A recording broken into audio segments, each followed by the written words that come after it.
Good morning to you. I'm Danilo Evangelista, and welcome to our tropical weather outlook video for today, Sunday, July 13th, 2025. On today's video discussion, we are talking about the potential for development, as we've been talking about for the last several days, for potential tropical development in the northern Gulf this upcoming week. The National Hurricane Center has now officially highlighted an area of interest where they're giving a low chance of development for now.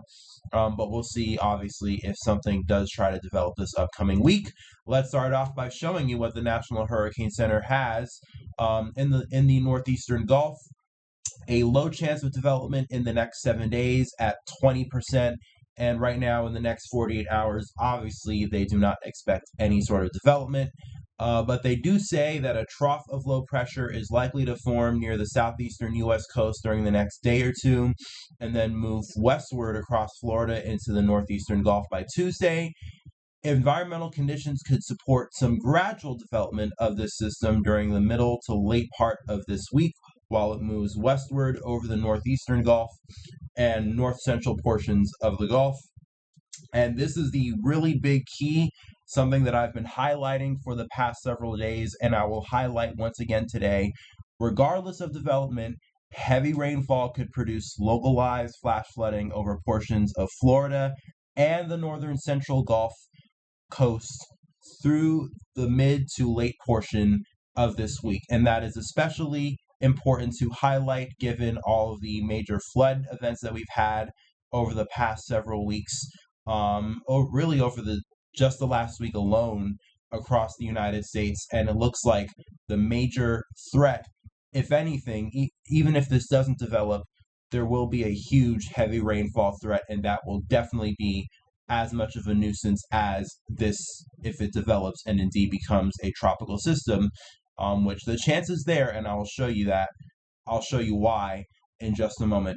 Let's start off though with a satellite image of the Western Atlantic, because I want to show you the area that we're watching right now, and it is right here off the southeast coast, off the coast of northern Florida.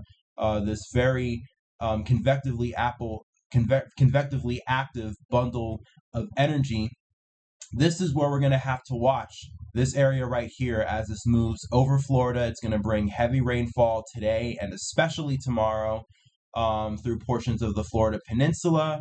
And then as we head into next week, this will then emerge into the Gulf over very, very warm sea surface temperatures, of which I'll show you in a little bit.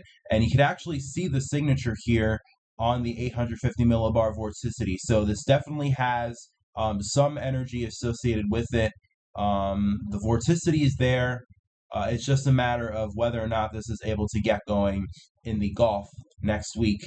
And sea surface temperature anomaly wise, as I've been showing you for the past several days, there is definitely no concern about whether or not sea surface temperatures will be more than warm enough for development if something does try to occur. I mean, just look at this in the northern Gulf, especially the northeastern Gulf, widespread areas on the scale here as much as 1, and even closer towards the northern Gulf near the coast of Louisiana. Sea surface temperature anomalies extend as high as 2 degrees Celsius above normal. So more than warm enough for development, especially compared with the anomalies, which is departures from normal. So especially compared to normal, the Gulf is much warmer than it should be, and more than warm enough for something to develop.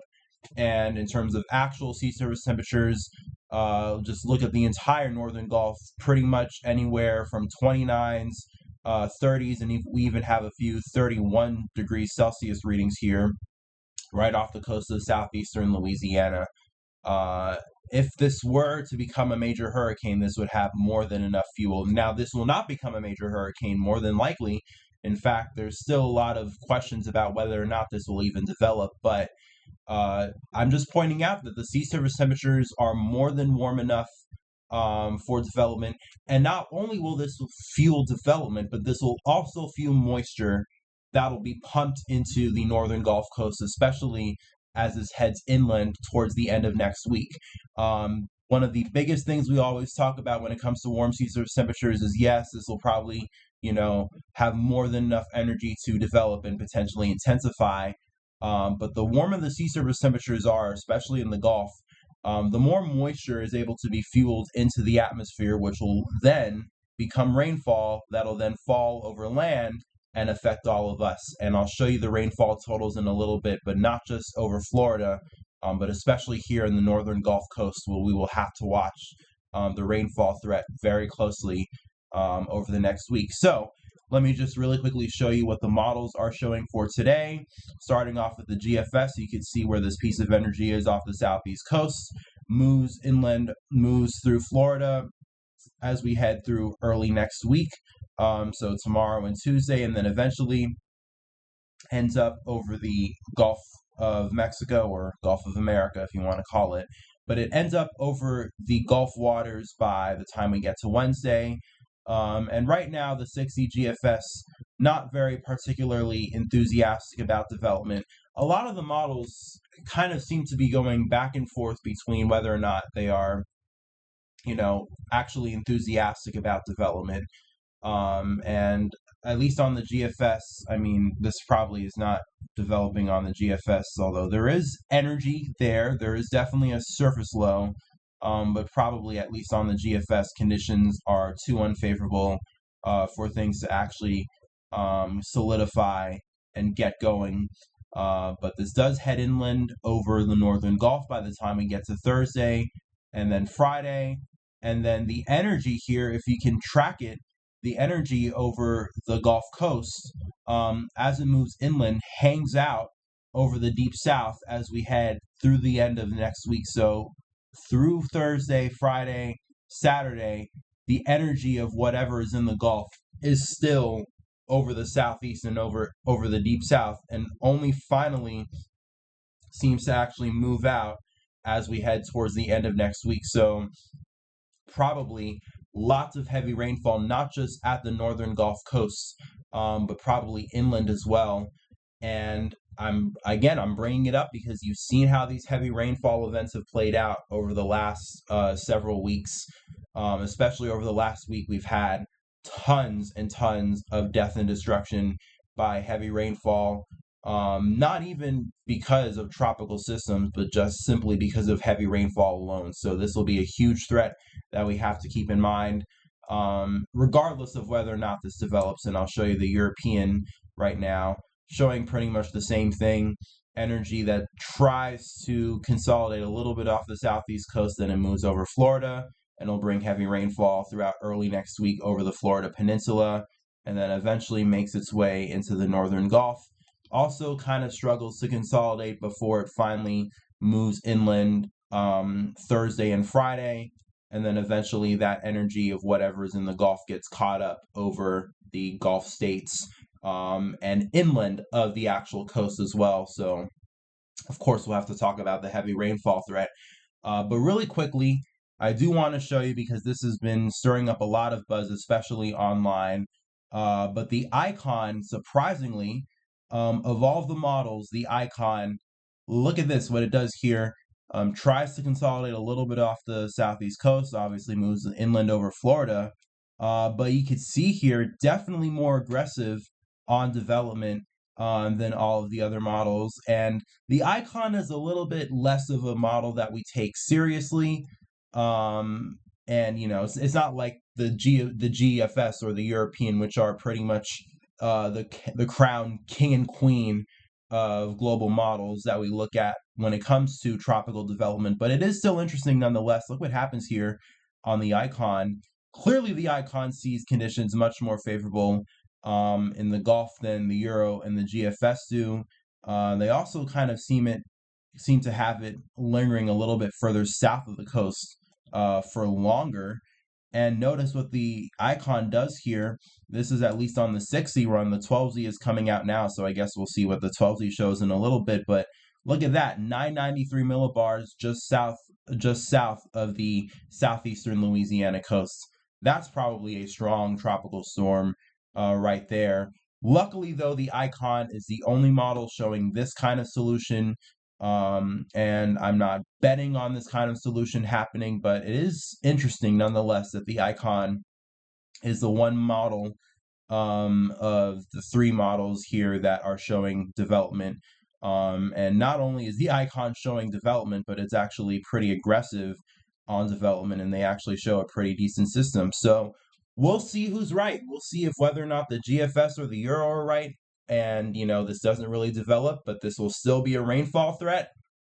Or we'll see if the icon is the breadwinner here and ends up being right, and that this develops and becomes a pretty decent system over the northern Gulf, in which then the rainfall threat will probably be even more significant than it is right now. And I want to show you that really quickly.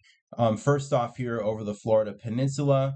And by the way, this is the 7-day rainfall forecast from the WPC.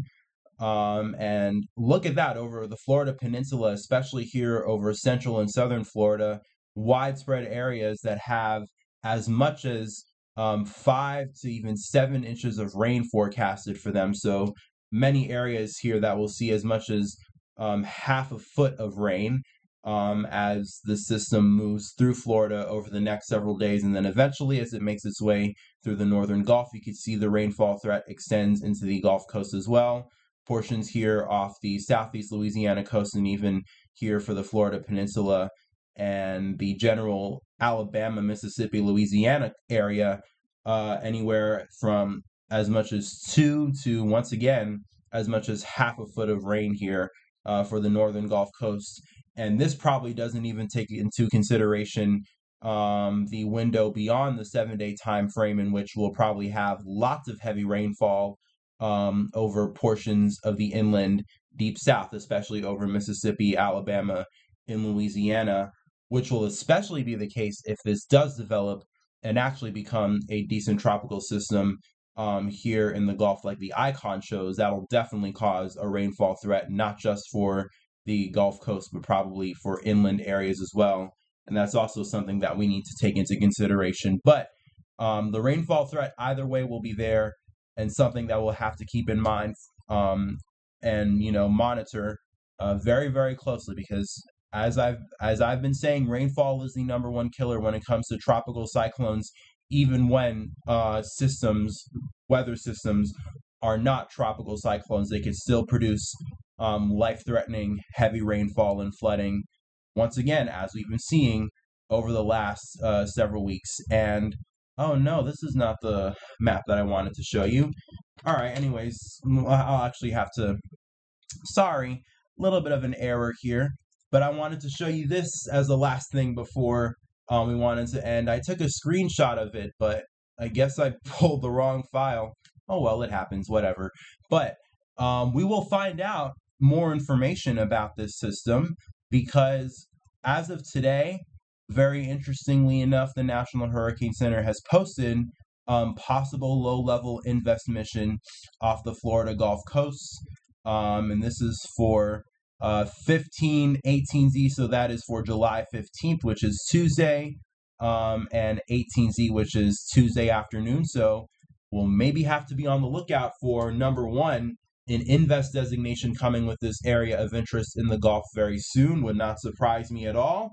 And potentially this upcoming week, once this gets designated as an invest, maybe we'll be able to get some recon out of this system as well, and we'll be able to find out more information on whether or not this will actually develop and potentially become a tropical system.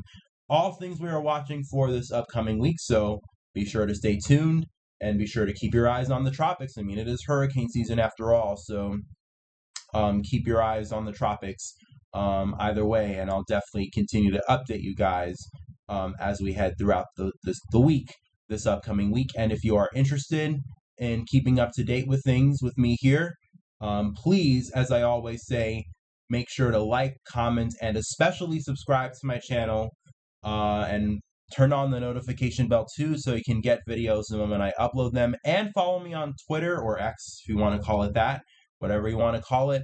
Same name as I have here on YouTube, Danilo Evangelista. Search me up and follow me. You'll also get more information from me as well throughout the day on X, because I obviously cannot post multiple videos throughout the day, except that there's a big storm happening. Then maybe I'll do that. But follow me on X, and you'll also get more information there besides just these videos, which we will definitely continue to do throughout the week. So please make sure to stay tuned for that. With that being said, though, I'm going to end it off for today. Enjoy the rest of your day and enjoy the rest of your weekend. Stay safe. Peace, love, and kindness to you all. As always, I'll be back with more this upcoming week.